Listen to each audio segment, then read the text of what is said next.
सबसे पहले बात करते हैं क्रांति का स्वरूप का मतलब। जैसे हमने आपको कहा था, क्रांति के स्वरूप को लेकर जो इतिहासकार हैं उनमें मतभेद दिखाई देते हैं। सब इतिहासकारों की अलग अलग राय मानी जाती है, लेकिन मोटे तौर पर हम इसे दो भागों में बांट सकते हैं। एक तो जो यूरोपीय इतिहासकार हैं उनको हम शामिल कर सकते हैं।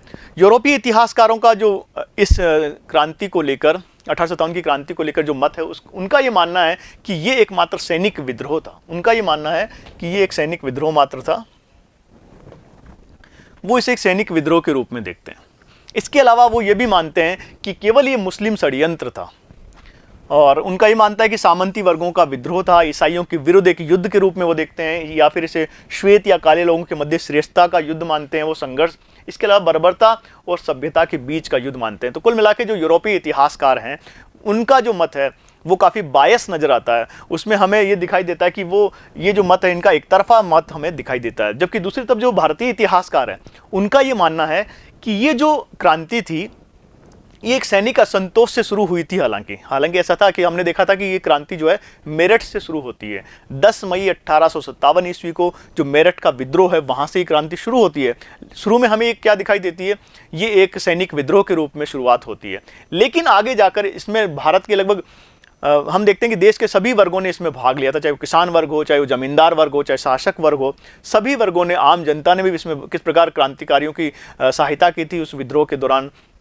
तो हम ये देख रहे हैं कि ये विद्रोह सैनिक असंतोष से शुरू अवश्य हुआ था, लेकिन जन समर्थन के बाद इसने एक राष्ट्रीय विद्रोह और स्वतंत्रता संग्राम का रूप ले लिया था, जिसने हमारे आगे के जो आज़ादी की जो लड़ाई थी उसको काफ़ी प्रभावित किया था।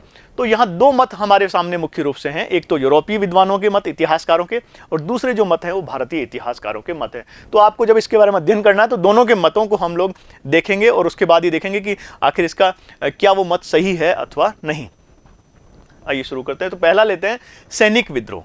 तो कौन कौन से इतिहासकार हैं जो इसे एक सैनिक विद्रोह के रूप में संज्ञा देते हैं, सैनिक विद्रोह की संज्ञा देते हैं? अगर इसमें प्रमुख इतिहासकारों की हम बात करें तो इसमें रॉबर्ट, आपको इतिहासकारों के नाम याद रखने जब अपना उत्तर लिखें आप, तो रॉबर्ट जॉन लॉरेंस, इसके अलावा सीले, और दुर्गादास बंदोपाध्याय, सर सैयद अहमद खान, ये जो प्रमुख इतिहासकार हैं इनका ये मानना है कि ये जो विद्रोह था ये एक सैनिक विद्रोह था। लेकिन क्योंकि उनका ये जो मत है वो पूरी तरह से सही नहीं है, इसका कारण यह है क्योंकि ये सैनिक विद्रोह के रूप में शुरू अवश्य हुआ था। जैसे अभी हमने कहा था कि ये जरूर सही है कि ये जब विद्रोह शुरू हुआ, ये जो क्रांति जब शुरू हुई थी तो सैनिकों ने ही विद्रोह किया था, लेकिन आगे जाकर ये जो क्रांति है सैनिक विद्रोह नहीं रह जाती, बल्कि इसमें जो समाज या देश के जो अन्य वर्ग हैं वो भी इसमें भागीदारी निभाना शुरू कर देते हैं, और इस प्रकार से एक सैनिक विद्रोह से ज़्यादा हो जाता है। तो ये जो मत है इसे हम सही नहीं मान सकते कि सैनिक विद्रोह था।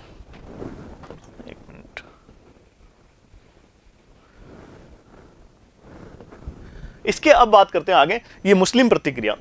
कुछ इतिहासकारों का मानना है कि ये मुस्लिम प्रतिक्रिया है, और इसमें मुख्य रूप से इतिहासकार, यूरोपीय इतिहासकार ये मानते हैं कि केवल मात्र ये अंग्रेजों के विरुद्ध एक मुस्लिम प्रतिक्रिया थी। और उसका कारण ये था कि क्योंकि अंग्रेजों ने भारत में, जब अंग्रेज भारत आए और तो उनका जो मुख्य मुकाबला था, और उस समय भारत पर जो मुगल बादशाह थे वो पूरे भारत के शासक माने जाते थे, और उनका जो मुख्य मुकाबला था उन्हीं से हुआ था। इसी वजह से, क्योंकि वो मुस्लिम शासक थे मुगल बादशाह, तो क्योंकि अंग्रेज जो थे वो भारत में उन्होंने मुगल बादशाहों को हटाकर अपनी सत्ता स्थापित की थी, तो इसी वजह से जो मुस्लिम वर्ग था उनसे नाराज़ था, तो ये मुख्य रूप से मुस्लिम प्रतिक्रिया थी। लेकिन उनका ये मत भी पूरी तरह से सही नहीं है, क्योंकि इसमें जो अधिकांश हम जो सैनिक भाग ले रहे हैं, इसमें अधिकांश जो वर्ग भाग ले रहा है जो बड़े स्तर पर, वो हिंदू वर्ग जो है वो ज़्यादा है, हिंदू समुदाय के लोग ज़्यादा इसमें भाग ले रहे हैं। तो हिंदुओं की अधिक संख्या में भाग लेने से उनका ये मत भी पूर्णतया सत्य नहीं माना जा सकता। हाँ, कह सकते हैं कि जो नेतृत्व करने वाला जो प्रमुख व्यक्ति था वो बहादुर शाह जफर थे, लेकिन दोस्तों हम मानते हैं कि बहादुर शाह जफर को हिंदुओं और मुसलमान दोनों ने अपना एक नेता चुना था इस क्रांति के लिए। तो उनका ये मत कि मुस्लिम प्रतिक्रिया मात्र थी, ये सही नहीं है। और इसके जो प्रमुख इतिहासकार हैं जो इस मत को मानते हैं उनके बारे में देखें तो सर जेम्स आउट्रम है, डब्ल्यू टेलर है, मॉलिसन है, कूपलेंट आदि को इसमें आप शामिल कर सकते हैं। तो दो प्रतिक्रियाएं अभी अब हमने देखे, दो व्यूज़ थे, दो विचार देखे। एक तो कुछ लोग इसे सैनिक विद्रोह मानते हैं और कुछ अन्य इतिहासकार इसे मुस्लिम प्रतिक्रिया के रूप में देखते हैं। अब देखते हैं कि ये जन क्रांति, कुछ इतिहासकारों का ये मानना है कि ये एक जन क्रांति था। तो किस प्रकार से जन क्रांति था? अगर प्रमुख इतिहासकार इसमें हम शामिल करें तो कौन कौन से इतिहासकार हो सकते हैं? एक तो W.S. रसेल हैं इसमें, और कैनिंग है, खुद कैनिंग भी इसे एक जन विद्रोह मानते हैं। जॉन ब्रूस नॉर्टन जो हैं वो इसे जन विद्रोह मानते हैं। इसके अलावा मॉलिसन, सर जे केई जो हैं ये प्रमुख इतिहासकार हैं जो इसे एक जन विद्रोह या जन क्रांति की संज्ञा देते हैं। और इसकी वजह वो ये मानते हैं क्योंकि इसमें विभिन्न समाज के विभिन्न वर्गों ने, आम जनता ने इसमें भाग लिया था, इसीलिए ये एक जन विद्रोह था। जैसे कि अगर समाज के विभिन्न वर्गों की बात करें तो इसमें किसान थे, जमींदार थे, सैनिक, विभिन्न व्यवसाय में लगे लोग आदि ने इसमें भाग लिया, इसीलिए ये जन विद्रोह है। तो दोस्तों ये जो मत है काफ़ी हद तक सही लगता है क्योंकि समाज के लगभग सभी वर्गों ने इसमें भाग लिया था, तो ये एक जन विद्रोह की संज्ञा दी जा सकती है। इसके अलावा किसान विद्रोह, कुछ विद्वानों का मानना है कि ये मात्र किसान विद्रोह था।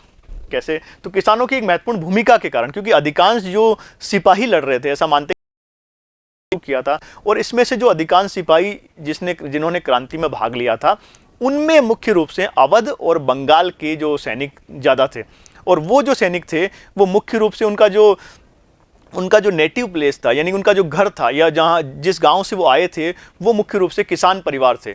इसीलिए जो किसानों के जो दुख दर्द थे वो सैनिकों के अंदर उन्होंने फ्रस्ट्रेशन पैदा किया और फिर सैनिकों ने विद्रोह करने के लिए वो तैयार हो गए। तो और ऐसा माना जाता है कि जो सैनिक थे वो मुख्य रूप से किसान ही थे।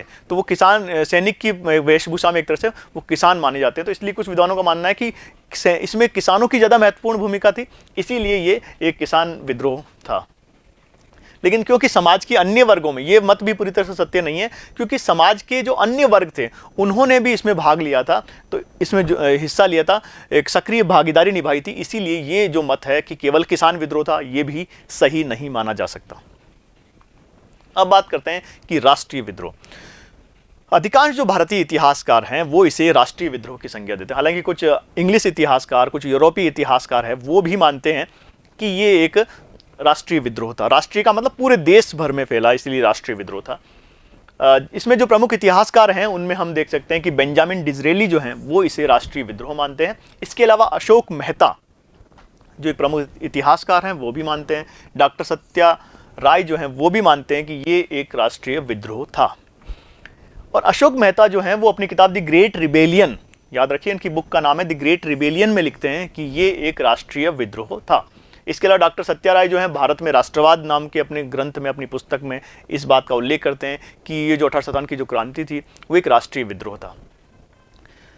क्योंकि दोस्तों राष्ट्रीय भावना के कारण ही सभी लोगों ने इसमें, वर्गों ने भाग लिया था और मतभेद भुलाकर अपने अंग्रेजों के भारत से निकालने का सामूहिक प्रयास किया था, अतः राष्ट्रीय विद्रोह था। ये भी जैसे हमने देखा था कि जन विद्रोह वाला जो मत था वो भी काफ़ी सही माना जाता है, वैसे ही राष्ट्रीय विद्रोह वाला जो मत है ये भी बिल्कुल सही है, क्योंकि भारत के लगभग सभी समुदायों ने, सभी वर्गों ने अपने मतभेद भुलाकर अंग्रेजों को भारत से निकालने का प्रयास किया था, इसीलिए ये एक राष्ट्रीय विद्रोह कहा जा सकता है। आगे बढ़ते हैं। सबसे जो प्रसिद्ध मत माना जाता है, सबसे ज़्यादा जिसकी चर्चा होती है वो है भारत का प्रथम स्वतंत्रता संग्राम। तो क्या इसे भारत का प्रथम स्वतंत्रता संग्राम कहा जाना चाहिए?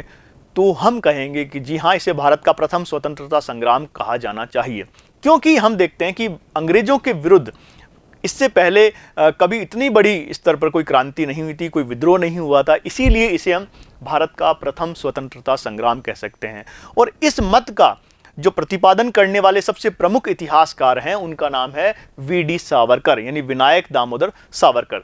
याद रखिए इस मत का किसने प्रतिपादन किया? वेरी इंपॉर्टेंट, बहुत ही महत्वपूर्ण है ये परीक्षा की दृष्टि से भी, कि भारतीय किस इतिहासकार ने या किस व्यक्ति ने, किस विद्वान ने 1857 की क्रांति को भारत का प्रथम स्वतंत्रता संग्राम कहा है? तो उसका उत्तर होगा वी.डी. सावरकर। इसके अलावा बहुत से और भी इतिहासकार हैं जो इसे भारत का प्रथम स्वतंत्रता संग्राम कहते हैं। अगर उनमें हम माने तो डॉक्टर एस.एन. सेन है, इसके अलावा डॉक्टर आर.सी. मजूमदार है, उनका भी मानना है कि ये भारत का प्रथम स्वतंत्रता संग्राम था।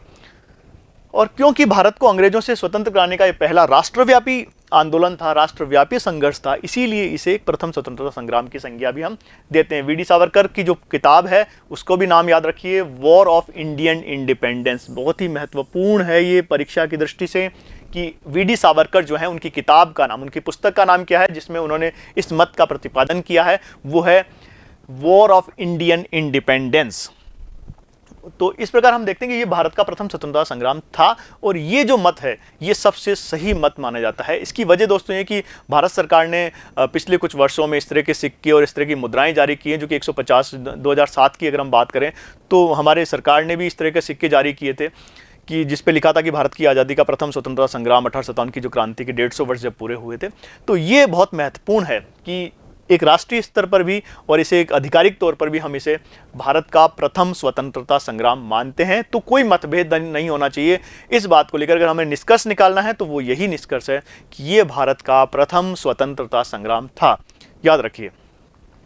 आगे बढ़ते हैं, अगर निष्कर्ष की बात कर लेते हैं तो इस घटना का वास्तविक स्वरूप कुछ भी क्यों ना हो, शीघ्र ही ये विद्रोह भारत में अंग्रेजी सत्ता के लिए चुनौती बन गया था, बहुत बड़ी बात, और इसे अंग्रेजों के विरुद्ध राष्ट्रीय स्वतंत्रता युद्ध का गौरव भी प्राप्त हो गया था। और यहां पर हम एक कोटेशन ले सकते हैं, एक कथन है जो बहुत ही प्रसिद्ध है, पंडित जवाहरलाल नेहरू। पंडित जवाहरलाल नेहरू अपनी पुस्तक भारत एक खोज, जिसे इंग्लिश में डिस्कवरी ऑफ इंडिया भी कहते हैं, उस पुस्तक में एक सेंटेंस लिखते हैं जो निष्कर्ष के रूप में हम इस्तेमाल कर सकते हैं। उन्होंने कहा है कि सैनिक विद्रोह के रूप में आरंभ हुआ, बहुत ही महत्वपूर्ण बात शुरू से हम कह रहे हैं कि यह सैनिक विद्रोह के रूप में आरंभ हुआ, यह विद्रोह सैनिक क्षेत्र तक सीमित नहीं रहा और शीघ्र ही यह जन विद्रोह तथा स्वतंत्रता संग्राम के रूप में परिवर्तित हो गया। तो ये भारत का क्या था, स्वतंत्रता संग्राम था।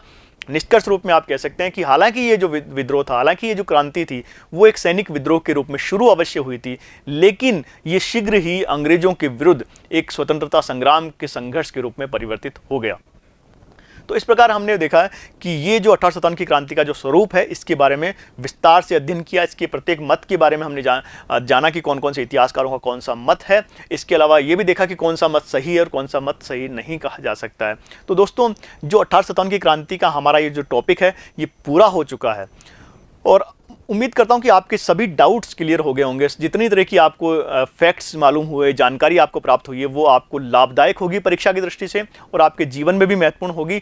और हमेशा की तरह कहता हूं कि जो इतिहास का ये जो भाग है ये आपको ना केवल बुद्धिमान बनाएगा बल्कि आपको देश के प्रति समर्पित होकर देश के लिए कुछ करने के लिए भी आपको प्रेरित करेगा। तो आज हमने इस भाग को कंप्लीट कर लिया है।